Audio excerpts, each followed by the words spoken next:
Guys, कैसे हैं आप सभी लोग। आज मैं आप लोगों के लिए लेकर आ रही हूँ एक छोटी सी कहानी। ये कहानी बहुत बहुत बहुत अच्छी है और बहुत इम्पोर्टेंट भी है। मैं आप लोगों के साथ शेयर करती हूँ। एक बार का एक बात है, क्या हुआ था कि आई थिंक 2016 में मेरे एक फ्रेंड है, उन्होंने बीटेक कंप्लीट करी थी, जो कि मेरे सीनियर्स थे। अब जब उन्होंने वो चीज़ कंप्लीट करी, उसके बाद में प्रॉब्लम क्या आ रही थी, उनको प्रॉब्लम आई थी प्लेसमेंट्स की। जब हमारा फोर्थ ईयर स्टार्ट होता है, सेवन्थ और एट्थ से में स्टार्ट होते हैं, तब बहुत बहुत ज़्यादा प्रॉब्लम्स रहती है, क्योंकि उस टाइम पे प्लेसमेंट चल रहे होते हैं। अब प्लेसमेंट के लिए जो कंपनीज आई थी, जो कि उसके अंदर आई थी कैंपस सिलेक्शन में, मिनिमम उनकी जो सैलरी थी वो 7,000, 8,000, 10,000, मैक्सिमम मैक्सिमम 15,000 से ज़्यादा कोई सैलरी नहीं दे रहा था।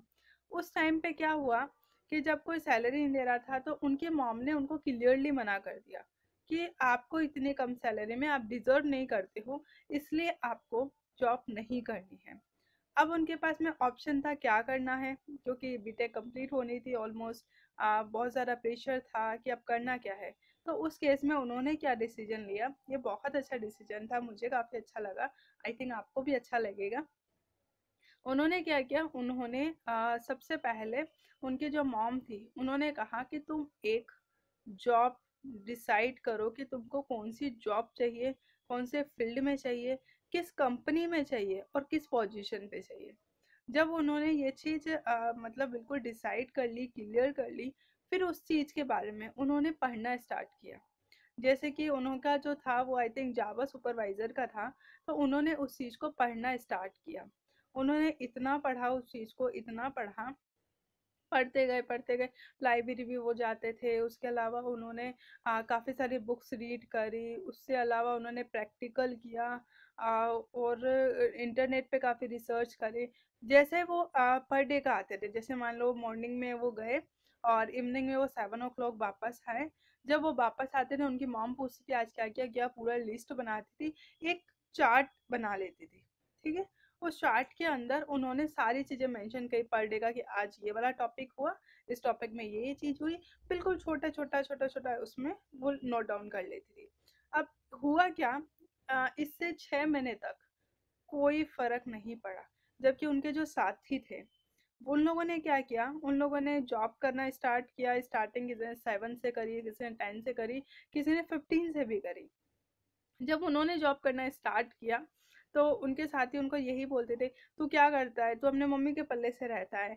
हर कोई यही चीज़ बोलता था। वो भी थोड़ा फ्रस्ट्रेशन थे, क्योंकि सबका हो चुका था, उनका ही नहीं हो रहा था। अब उन्होंने जब इस चीज़ को अप्लाई किया, एक उनके पास चार्ट बन चुका था पूरे 6 मंथ का, कि उन्होंने जितनी स्टडी करी, जितनी रिसर्च करी, जितनी चीज़ें करी, सारी उस चार्ट में आ गई। 6 महीने के बाद में एक रिज्यूम तैयार किया बैठ के। एक नॉर्मल सा जो रिज्यूम हम लोग फ्रेंड से बनवा लेते हैं, उससे बनवा लेते हैं, ऐसे करके उन्होंने रिज्यूम तैयार करवाया। लेकिन जो उन्होंने रिज्यूम तैयार करा, वो उन्होंने खुद बैठ के किया। उसके अंदर उन्होंने वो जो 6 मंथ के स्टडी के पॉइंट थे, बिल्कुल पॉइंट थे, वो पॉइंट उसके अंदर मेंशन भी किए। पूरा डिटेल में रिज्यूमे बना। आई थिंक उनका रिज्यूमे 5 to 6 पेज ऐसा करके कुछ रिज्यूमे उन्होंने बनाया। जब इतना बड़ा रिज्यूमे और किसी कंपनी में, उसके बाद उन्होंने वही रिज्यूमे कंपनी में अप्लाई करना शुरू किया। हाँ, लेकिन उन्होंने ये नहीं कहा कि जिस जॉब के लिए जिस कंपनी में उन्होंने करा था उसी में ही भेजा। उन्होंने अदर और भी मल्टीनेशनल जो कंपनी है, एमएनसी कंपनी है, उन्होंने भी भेजा। अच्छी बात ये थी कि जब उन्होंने वो रिज्यूमे भेजा, तो ये मान के चलो उन्होंने आई थिंक 8 से 10 कंपनी में भेजा था। 8 से 10 कंपनी में जब भेजा, एक भी ऐसी कंपनी नहीं थी गाइस जो उनको दोबारा से कॉल नहीं की हो।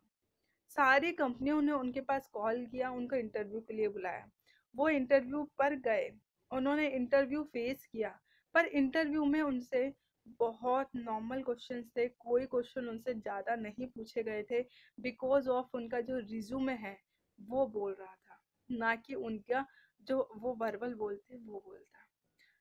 हर कंपनी ने उनको मतलब 8 में से आई थिंक उनका जो सिलेक्शन हुआ था वो 6 या 7 में हो गया था। एक कंपनी में किसी वजह से नहीं हुआ था।